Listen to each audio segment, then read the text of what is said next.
नमस्ते, जय हिंद, जय भारत। आज देश के सबसे बड़े अखबार में निकला हुआ है कि झारखंड के 100 से ज्यादा स्कूलों में फ्राइडे के दिन छुट्टी होती है, संडे के दिन स्कूल खुला रहता है।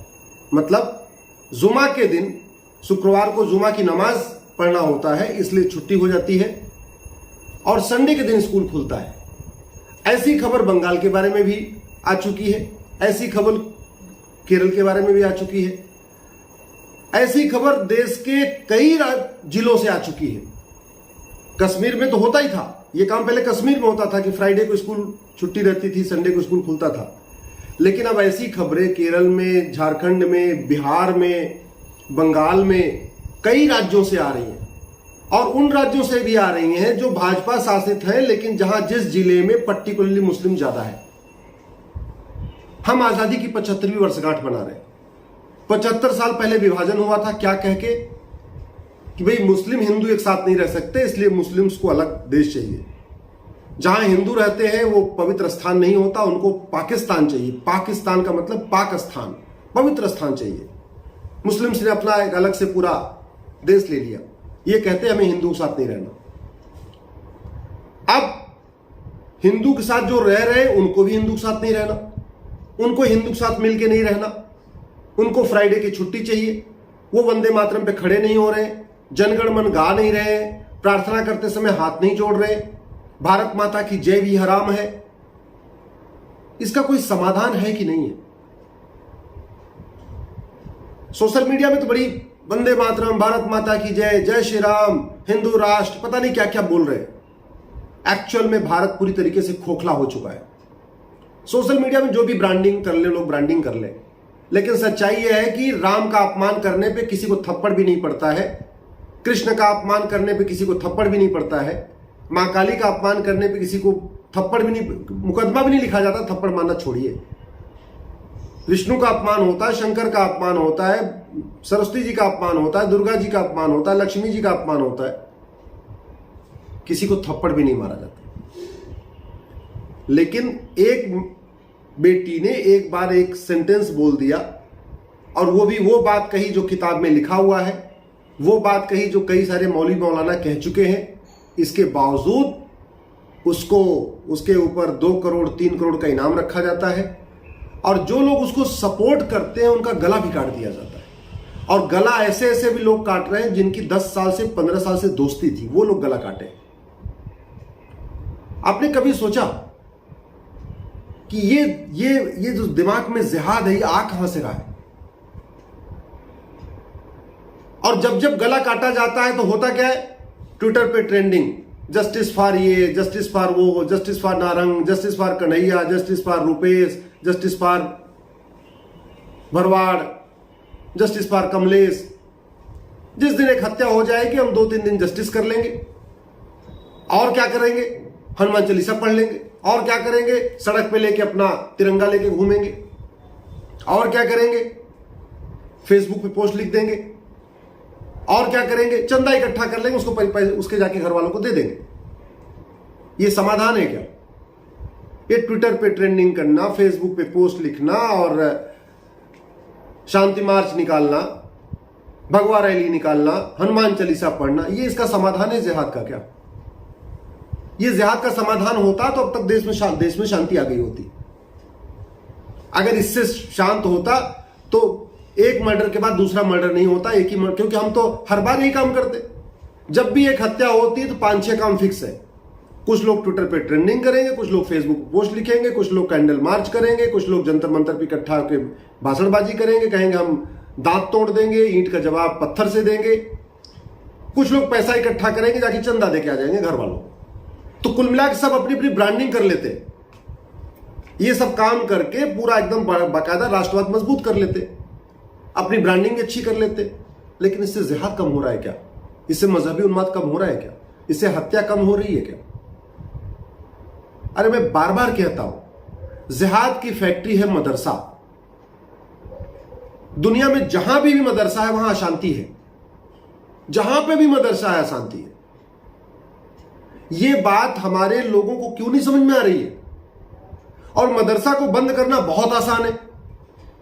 Right to education act already parliament ने बनाया हुआ है, उसमें एक शब्द जोड़ना है इक्वल, वो बन जाएगा राइट टू इक्वल एजुकेशन।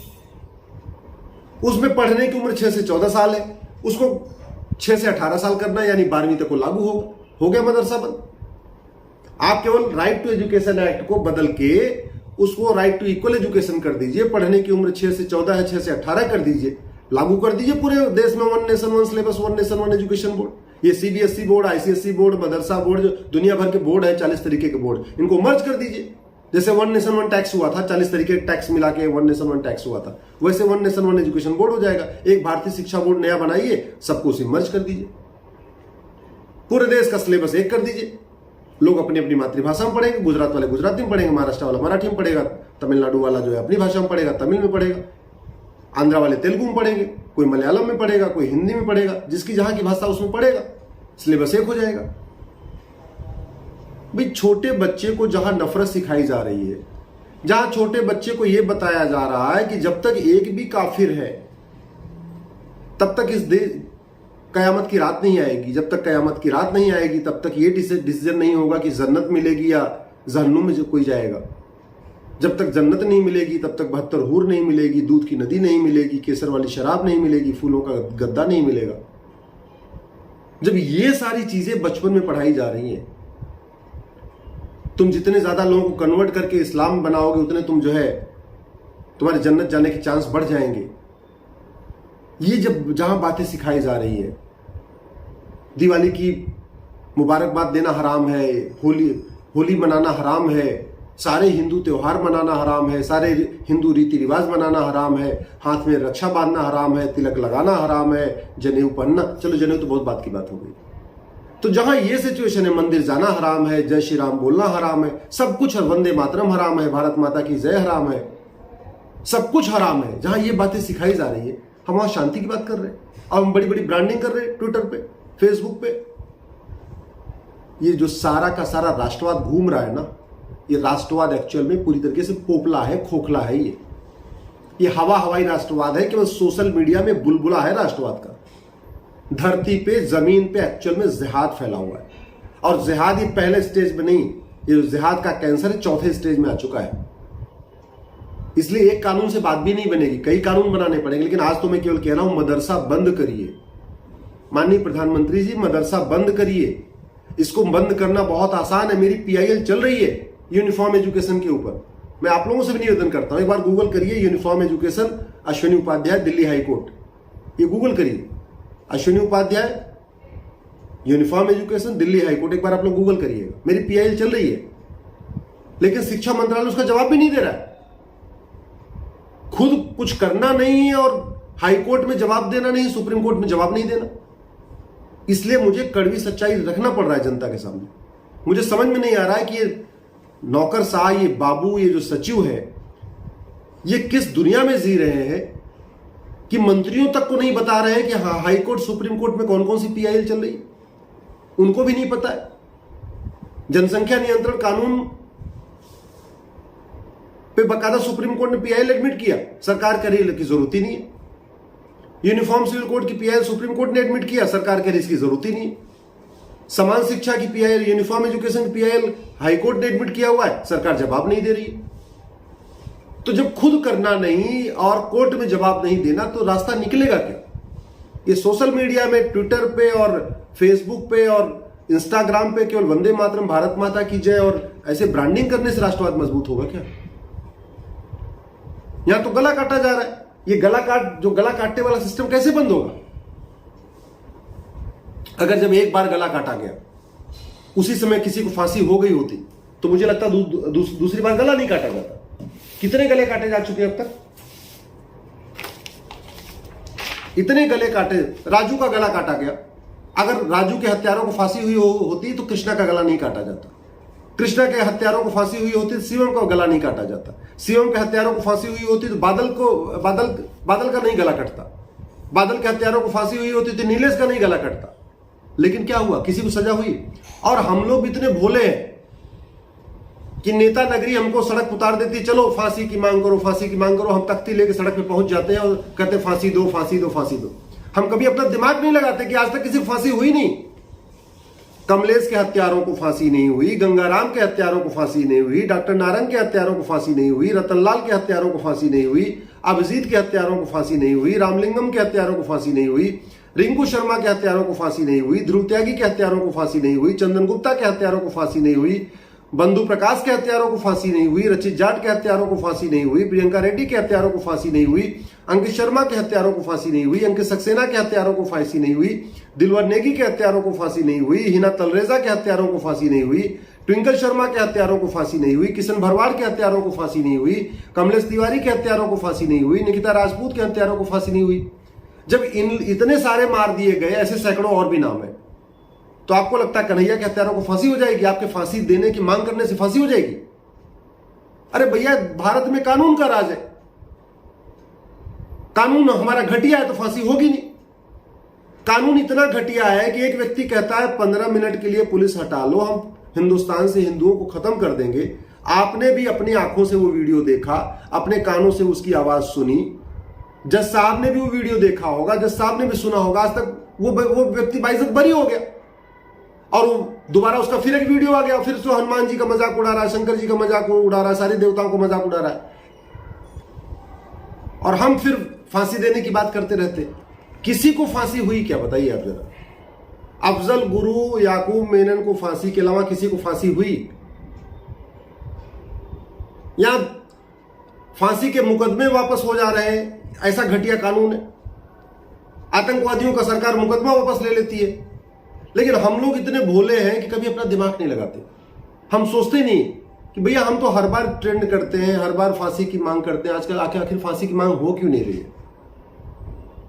ये जो कन्हैया के जो हत्यारे हैं ना, इनको फांसी वांसी नहीं होगी। मैं आपको गारंटी के साथ कहता हूं, नहीं फांसी होगी।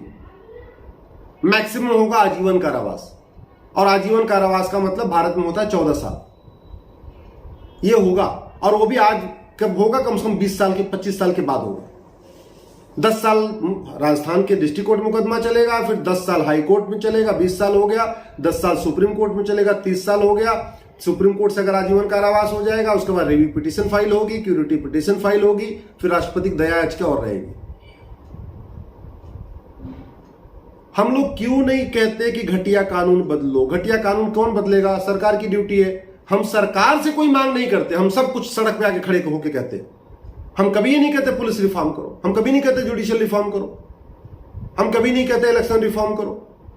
एक व्यक्ति ने बोला 15 मिनट के अंदर पुलिस हटा लो, हिंदुस्तान से हिंदुओं खत्म कर देंगे। वो वीडियो जज ने भी देखा होगा, वो वीडियो जो है जज ने भी सुना होगा, वो वीडियो आपने भी देखा, हमने भी देखा, आज भी यूट्यूब पे अवेलेबल है। इसके बावजूद वो बरी हो गया, फिर भी हमने ये नहीं मांग किया कि जुडिशियल रिफॉर्म करो, तब भी हमने ये नहीं कहा घटिया कानून बदलो। इतनी हत्याएं हो गई एक के बाद एक, कमलेश तिवारी से लेकर कन्हैया तक सैकड़ों हत्याएं हो गई।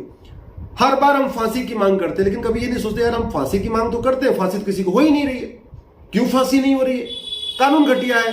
कानून कौन बदलेगा? सरकार बदलेगी। सरकार से कैसे दबाव बनाए? अरे भैया, हम जो कहते हैं ना फांसी दो, ये नहीं कहेंगे, कहना चाहिए, हमें कहना चाहिए फांसी देने के लिए कानून बनाओ, हमें कहना चाहिए पुलिस रिफॉर्म करो, हमें कहना चाहिए जुडिशियल रिफॉर्म करो। लेकिन ये बातें भी आज की डेट में जो अपने आप को हिंदूवादी कहते हैं, अपने आप को राष्ट्रभक्त कहते हैं, वो नहीं करेंगे। वो कर क्या रहे? जो लोगों का गुस्सा है, उस गुस्से को ट्विटर के माध्यम से, ट्रेंडिंग के माध्यम से, फेसबुक के माध्यम से और सड़क पे उतार के उसको खत्म कर देते हैं। जैसे कहते नहीं, तवा गर्म हो तो उसमें पानी डाल दो, बस वो काम करते हैं। अब इस समय लोगों का गुस्सा बढ़ा हुआ है, तो गुस्सा उसको निकलवाने का क्या तरीका है? ट्विटर पे ट्रेंडिंग करवा लो, फेसबुक पोस्ट लिखवा लो। और ज्यादा गुस्सा क्या करना है? चलो रैली निकालो, हनुमान चालीसा पढ़ो, वंदे मातरम बोलो, भारत माता की जय बोलो, चलो सड़क पे मार्च करते हैं। ये कितनी बार सड़क पे मार्च करेंगे? कब तक मार्च करेंगे? सड़क पे मार्च करने से मदरसा बंद हो जाएगा क्या? सड़क पे मार्च करने से वो जिहादी सोच रुक जाएगी क्या? सड़क पे मार्च करने से जो एक दोस्त दूसरे दोस्त को मार रहा है, वो जो दिमागी कीड़ा है जिहाद का, वो निकल जाएगा क्या? अरे उसके लिए कानून बनाना पड़ेगा, समान शिक्षा लागू करना पड़ेगा, समान नागरिक संहिता लागू करना पड़ेगा, जनसंख्या नियंत्रण कानून बनाना पड़ेगा, घुसपैठ इतनी ज्यादा हो रही है, घुसपैठ नियंत्रण कानून बनाना पड़ेगा, धर्मांतरण नियंत्रण कानून बनाना पड़ेगा। उसकी बात नहीं करेंगे। इन जिहादियों की जो विदेश से फंडिंग हो रही है, उसको फंडिंग को रोकना पड़ेगा। फंडिंग की बात ही नहीं करेंगे। फंडिंग कैसे बात कर ले? वो नाराज हो जाएंगे भाई लोग। मैं इसलिए कह रहा हूं, अब हमें सेकुलर पाखंडियों से नहीं, ये तथाकथित सेकुलर राष्ट्रवादियों से खतरा है। ये जो लोग राष्ट्रवाद का पाखंड कर रहे हैं और राष्ट्रवाद के पाखंड जो कर रहे हैं वो क्या कर रहे हैं, सही बीमारी की जड़ नहीं बता रहे, बस लोगों का गुस्सा शांत करने के लिए उनको अपने अपने तरीके से घुमा रहे हैं। वो राष्ट्रवाद के नाम पे अपने फॉलोअर्स बढ़ा रहे हैं। वो राष्ट्रवाद के नाम पे कोई अपना ट्विटर पे फॉलोअर बढ़ा रहा है, कोई अपने फेसबुक पे फॉलोअर बढ़ा रहा है, कोई अपने यूट्यूब पे सब्सक्राइबर बढ़ा रहा है, कोई यूट्यूब से पैसा कमा रहा है। बस बीमारी की बात करने से, बीमारी की चर्चा करने से कोई बीमारी खत्म हुई क्या आज तक? मैं कह रहा है, आपको अगर मान लीजिए कोई बीमारी हो गई है, आपको डायबिटीज हो जाए या कुछ भी हो जाए, केवल कह दीजिए डायबिटीज हो गई, डायबिटीज हो गई, डायबिटीज हो गई, इससे डायबिटीज खत्म होगी क्या? इसलिए मैं आपसे निवेदन करता हूं, अब समय आ गया है, आप लोग कठोर कानूनों की मांग करिए। मैं पर डे अपने ट्विटर पे लिखता हूं, पर डे अपने फेसबुक पे लिखता हूं, पर डे कोशिश करता हूं यूट्यूब से आपसे बात करने के लिए। और एक नहीं 10 कानून बनाना पड़ेगा, क्योंकि ये कोई सरदर्द नहीं है कि एक गोली खाते ठीक हो जाएगी, कोई बुखार नहीं है एक गोली खाते ठीक हो जाएगा। ये कैंसर है, जिहाद एक कैंसर है। कैंसर एक गोली से ठीक नहीं होगा, एक कानून से ठीक नहीं होगा, 10 कानून बनाना पड़ेगा। आज हमने आपसे केवल समान शिक्षा की बात किया है, आज हमने आपसे मदरसा बंद करने की बात किया है। आने वाले टाइम में हम आपसे और 9 उन कानूनों की बात करेंगे जो ये जरूरी है इस जिहाद को खत्म करने के लिए। इस वीडियो को अधिक से अधिक शेयर करिएगा, अपने फेसबुक पे शेयर करिएगा, अपने ट्विटर पे शेयर करिएगा, अपने सांसद विधायक को टैग करके ट्वीट करिएगा, क्योंकि जितना, और अब मैं बहुत जल्दी आप लोगों को बताने वाला हूं कि अब हमें अगली योजना क्या करनी है। बहुत जल्दी हम एक विस्तृत योजना का आपसे डिस्कशन करेंगे, लेकिन तब तक अधिक से अधिक एक जागरूकता जरूर फैलाइए और पाखंडियों को एक्सपोज करिए। ये जो पाखंडी राष्ट्रवादी हैं, जो राष्ट्रवाद की बात करते हैं, वंदे मातरम, भारत माता की जय बात करते हैं और अपने आप कट्टर हिंदू कहते हैं, जो आपको केवल समस्याओं में उलझा के रखना चाहते हैं, जो आपसे समस्या बता के आपको उलझाए रखना चाहते हैं, लेकिन समाधान की बात नहीं कर रहे, उन पाखंडी राष्ट्रवादियों को एक्सपोज करना बहुत जरूरी है। जय हिंद, जय भारत।